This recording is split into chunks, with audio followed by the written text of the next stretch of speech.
జీ5 app download చేసుకుని పూర్తి ఎపిసోడ్లని ఉచితంగా చూడండి. హారికకి మేమే లోటు చేయట్లేదు పిన్నిగారు. ఆ విషయం నాకు ఇప్పుడు తెలియాలి. వసు, హారికకి జ్యూస్ తీసుకురా. సరే పిన్ని. ఆగు వసు, ఇదివరకే మీకు చెప్పాను వదిన గారు, ఇది మీ ఇల్లు కాదు. వసు మీ పని మనిషి కాదు, నా ఇల్లు.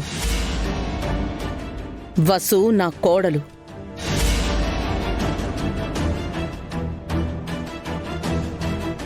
అది కాదదునా.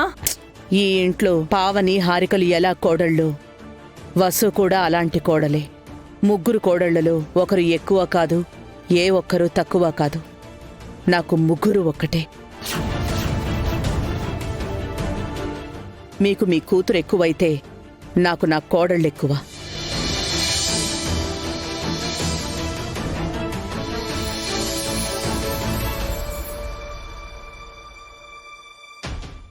అంటే హారిక కడుపుతో ఉంది కదా అని. ఆ విషయం మాకు తెలుసు. మీకంటే ముందు మేమే హారికని చాలా బాగా చూసుకుంటున్నాం. హారికకి సేవలు చెయ్యమని చెప్పడానికి మీరెవరు? వసుకి ఆర్డర్ వేసే అధికారం మీకెక్కడిది?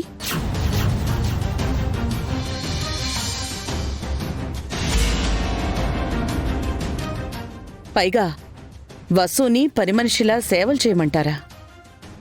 మీ కంటికి వసు ఎలా కనిపిస్తోంది? తని ఇంటి పని మనిషి అనుకుంటున్నారా? తను నా కోడలు.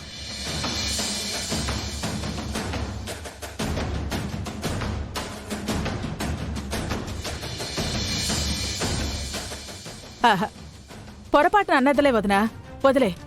ఆ పొరపాటు మళ్లీ జరగకుండా చూసుకోమని చెప్తున్నాను.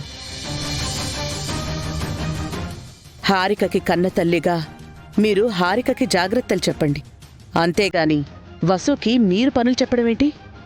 మీతో పనులు చెప్పించుకునే స్థితిలో వసు లేదు. వసు అయినా పావని అయినా ఎవరెవరికి ఏం చెయ్యాలో వాళ్ళకి బాగా తెలుసు.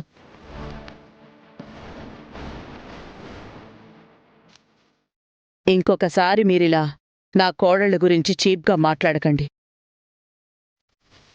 మీరు వియ్యపురాలు గనక గౌరవించి చెప్తున్నాను.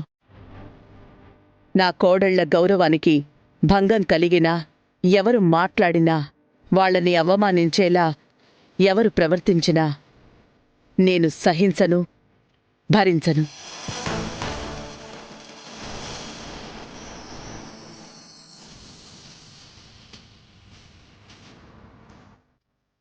మా మామ్ తరపున నేను సారీ చెప్తున్నాను అత్తయ్య.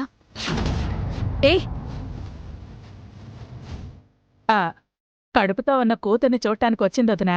ఇంతటితో ఈ గొడవ వదిలే.